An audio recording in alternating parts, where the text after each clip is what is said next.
A Peruvian farmer won a small but significant legal victory on Monday when a German court said his appeal against energy giant RWE, which he accuses of contributing to climate change that is threatening his Andean home, had merit. After hearing oral arguments from both sides, the higher regional court in the western city of Hamm said Saul Luciano Lliuya's demand for damages from RWE was admissible, paving the way for the case to proceed. Luciano argues that RWE, as one of the world's top emitters of climate-altering carbon dioxide, must share in the cost of protecting his hometown Huaraz from a swollen glacier lake at risk of overflowing from melting snow and ice. The appeal court's decision not to throw out the case immediately, as a lower court had done in the first instance last December, was hailed as a win by climate change activists. The court in Hamm has written legal history, said Klaus Milch, chairman of the pressure group German that is advising Luciano. A group of tourists walk on a tour called Route of Climate Change in Huaraz, Peru. The tropical glaciers of South America are dying from sudden rising temperatures, threatening water supplies to communities that have depended on them for centuries. Photograph Martin Mejia. It's good news for the many potential plaintiffs worldwide who will be emboldened to take action themselves, he told AFP.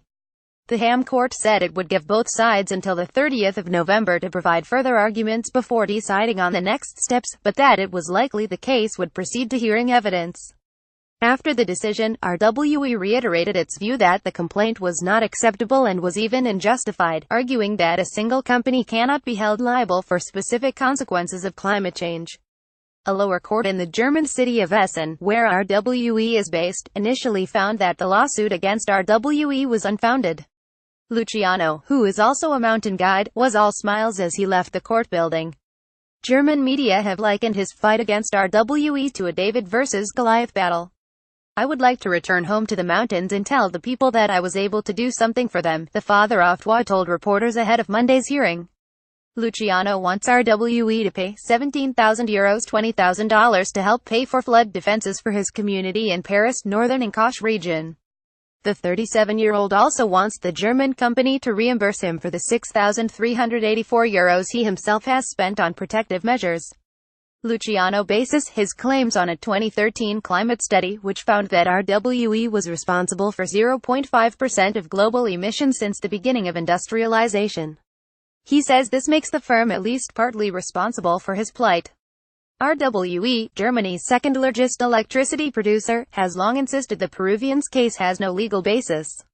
RWE has in the past said it did not understand why it has been singled out for legal action, stressing the efforts the company had made to become more environmentally friendly, as well as modernizing its coal-fired power plants to reduce CO2 emissions. RWE has invested billions in renewable energy as part of Germany's move away from fossil fuels, it says. Luciano's lawyer Rhoda Verheyen said earlier on Monday that she believes her client has a winnable case that could set a precedent for so-called climate justice cases. The case comes as climate change is once again in the global spotlight with the UN climate talks taking place in Bonn, a 2-hour drive away from the Hamm courthouse. Thousands of diplomats from around the world have gathered there to negotiate the rulebook for the 2015 Paris Climate Agreement, which goes into effect in 2020. The pact calls for capping global warming at well under 2°C 3.6°F above pre-industrial levels, and 1.5°C if possible.